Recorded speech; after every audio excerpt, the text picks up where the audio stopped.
Having a simplistic yet modular sleeping system in the backcountry is critical.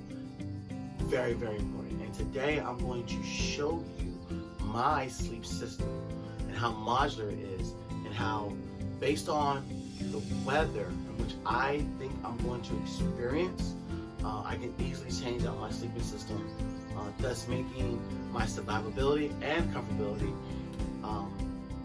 thrive when within the backcountry. So just stay tuned.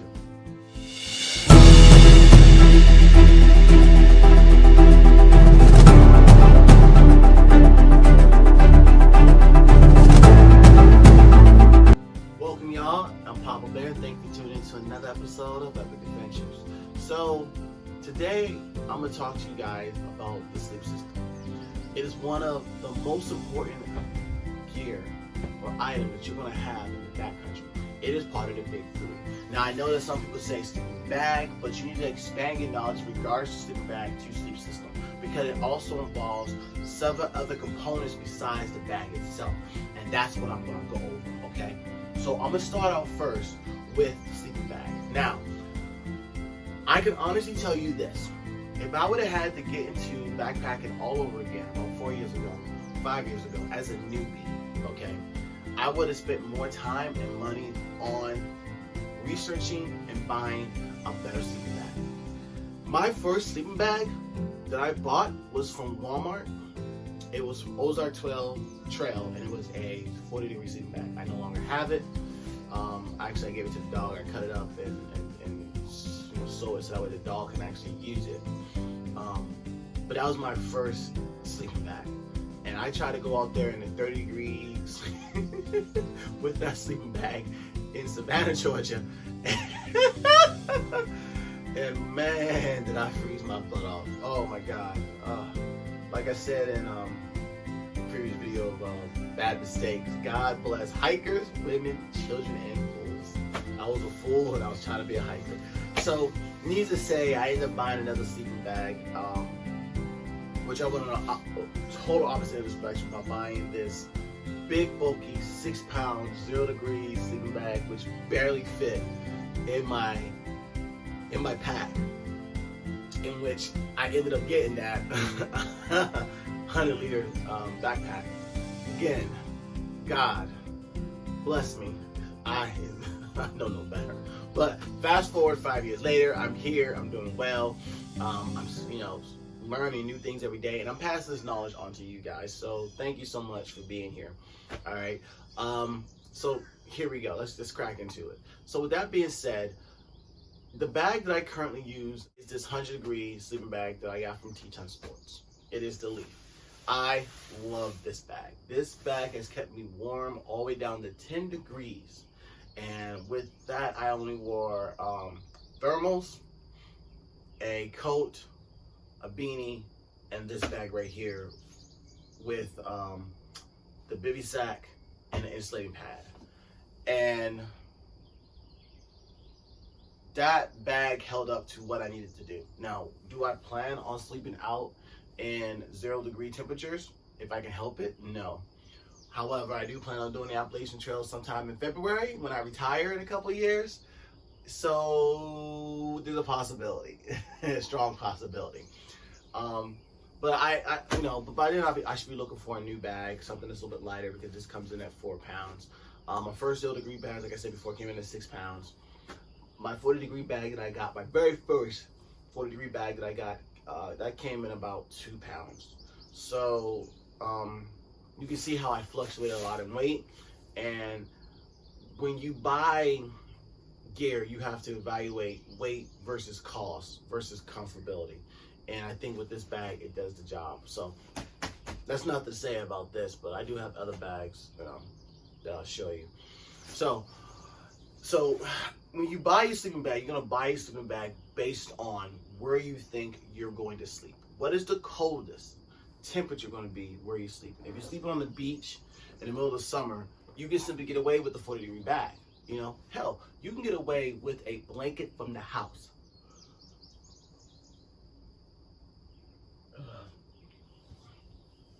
It doesn't matter. But either way you look at it, you have to pay attention to the weather, so that way you know how cold it's going to get. So when I do my research and, okay, I'm going out to, you know, the Three Ridge or the Foothill Trail or the Triple Crown or the Shenandoah, the first thing I look at is to see how cold it's going to get. Another thing I look at is see what the possible temperature in the past has been, so that way I have an idea. And then from there, because I'm going into the mountains, I subtract 10 more degrees from the actual temperature itself, okay? Luckily on the East Coast where I live, the mountains aren't that tall. I haven't seen a mountain over 10,000 feet, so I'm lucky. So I just subtract 10 degrees from it. And so with this Teton Sport 0 degree bag,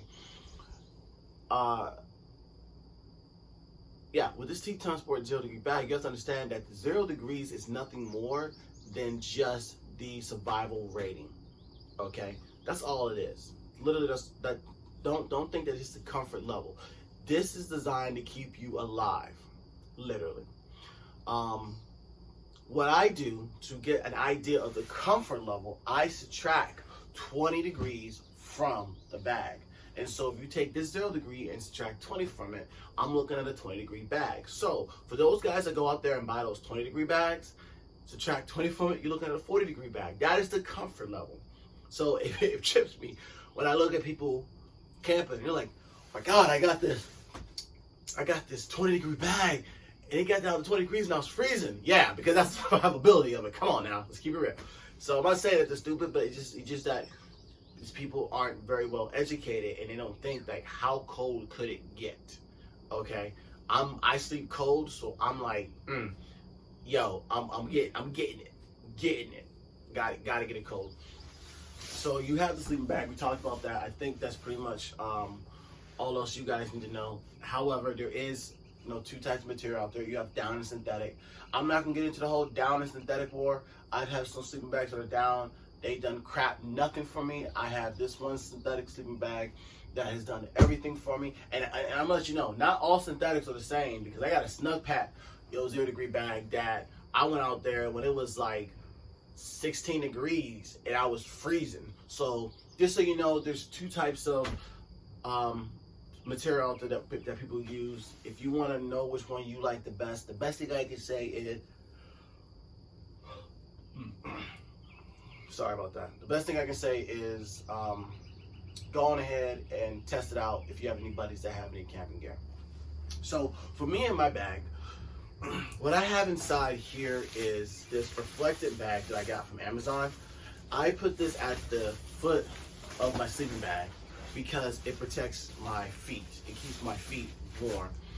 And you're gonna hear me switch between protecting and warmth.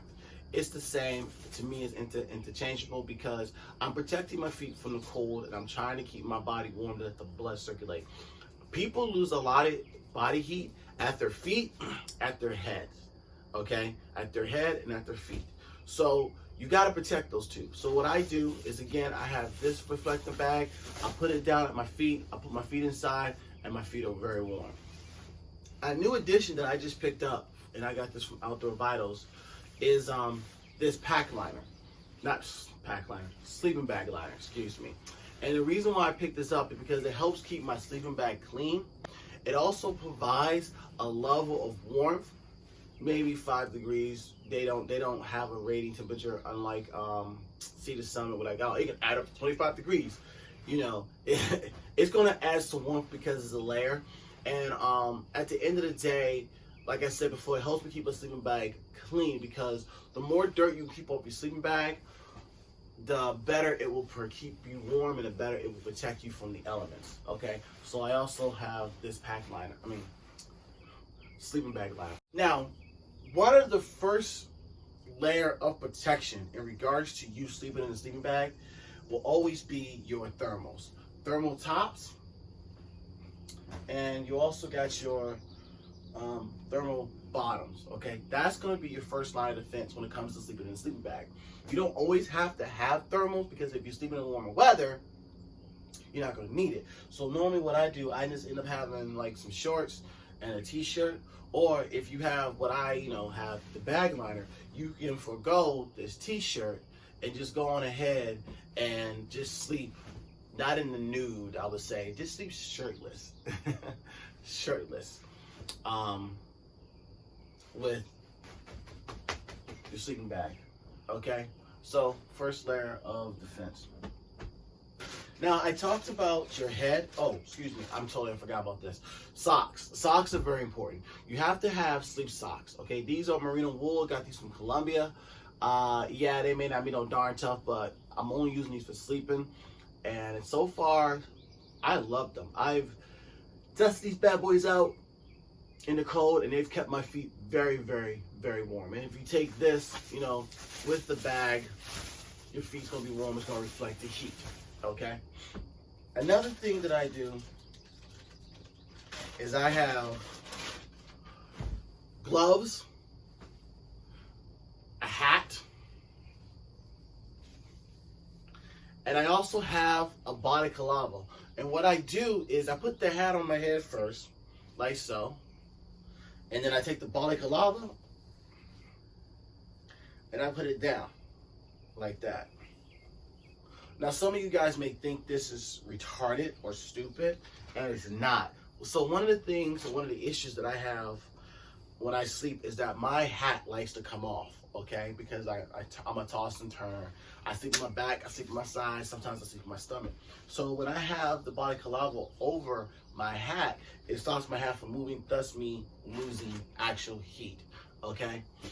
Another thing that's very important is your pillow. Believe it or not, people think pillows aren't that important. They are, because with this one right here, I have it with cotton. It has insulation inside that, again, keeps my head off the ground, okay? And you gotta remember, you lose heat from the ground, which I'll get into the pads in a minute. Right now, we ain't there yet. The Lord has not directed me to go there yet, so we'll talk about that. But when you land on the ground, you want something in the back of your head, so that way you can retain your heat, okay?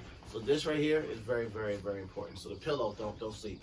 And you can use a blow-up pillow, or you can use the other one. This is my new toy right here that I have. I love it because I just simply fold it in half and I just put it right behind my head and it supports my neck, okay? This is my luxury item right here, okay? So now we're going to get into actual pads themselves, and this is where it can get a little crazy, okay? So you have options. Just like sleeping bags, you have options, okay? And so what I have here is this a cutout of what I use when I go in the backcountry. This is for Ocean, and this is an example of a closed cell sleeping pad. And this is from Thermal Rest. Like I said, I cut it up for the dog. And normally what I'll do is I'll just lay it on the ground first, and then I'll sleep on top of it, just to block the heat in the summer. In the wintertime, what I would end up doing is I would have this reflective material, okay?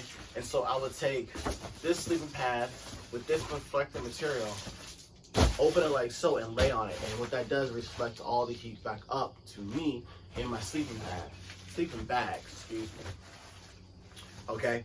For those that have to have a level of comfort when they sleep, okay, right here I have is a sleeping pad, an inflatable one. I'm not going to blow it up for you guys. I guarantee if you Google and go online, you'll find a bunch of sleeping pads that are inflatable. This right here is the Climate Static V. I actually like this. Got it on sale for $30, so you don't have to go crazy with buying expensive sleeping pads. You just got to keep an eye out, and you can find stuff on sale for a really good price, okay? And so far so good. I'm loving this sleeping pad. Now, if you don't want to take out the sleeping pad, closed cell, and the reflectant because you don't have the space in your pack, what you could do, there's a company out there that's called To Go System or Go To System, one of the two, and they take Tyvek and put a reflective material on it. And I've used it twice out in the field, and I was very warm while out there. But you gotta understand that this is only as good as well as you take care of it, okay? It's a very light, not flimsy, but not that durable material, and I can honestly see it ripping very easily. It reminds me of frog togs. Okay, and if you guys been out there, frog togs may be extremely light, but it rips very easily once it gets snagged. So what I recommend that you do is that you take the inflatable with this and find yourself some reflected, cut it to size. You don't have to cut it the total length of your body. Cut it to where your knees are at, and then from there, put this in this, and then put the reflected in there with it, so that way you have some insulation that's coming back to your body. All right. And lastly, I don't use it anymore because of the weight value of it, but I am looking to finding one like it if I do decide to do the AT in February. And that would be this right here, which is a bivy sack. Now, bivy sacks are great because they help you protect the sleeping bag, keeps the heat in, and I like it. So if I plan on doing the AT when I retire and I want to sleep in the shelter, all I need is a bivy bag, and everything I need is contained in here, and I'm well protected. So, you know, no harm, no foul. But you just got to be mindful of the weight factor, because this is one of the old style military ones that I got from a friend. He didn't want it. He gave it to me when I bought the 20-degree sleeping bags for $200. He gave me 2 sleeping bags and 2 bivy sacks for $200. And I'm not gonna say this is a bad investment, but at the same time, it really has been worth its weight in gold since I've been woke to other options out there in the backpacking community when it comes to gear. So, pretty much that's what I have to offer to you guys. I hope this video was very helpful in regards to how you put your sleeping system together. You got to stop thinking of the big three when it comes to sleep as, oh, it's just a bag. It's not just a bag. It's your bag, it's your insulation, it's your thermals, it's the cover or the hat, the balaclava, gloves, your socks. With that being said, I'm Papa. I hope you guys liked what I just talked about. You know, if you happen to like this conversation, please be sure to hit that like button and be sure to share this with a friend, a family, and an enemy. If you like the content which I'm producing, please be sure to hit that subscribe button and smash that notification button, so that way you guys can be up to date on, you know, videos as they drop. And as always, you know, go down below and comment in regards to how I have my sleep system set up. If you have better ideas or if you have questions, you know, just go down there and just comment. I like to talk to you guys. All right. So with that being said, I'm Papa Bear. Thank you so much for tuning into this episode of Epic Adventures. Get outdoors so that way you can have a happy life by hiking, or is I hike first to have a happy life? I still haven't figured it out, man. I've been doing this for like a year now, and I still haven't figured out what comes first and what comes second. But either way, God bless. Out here.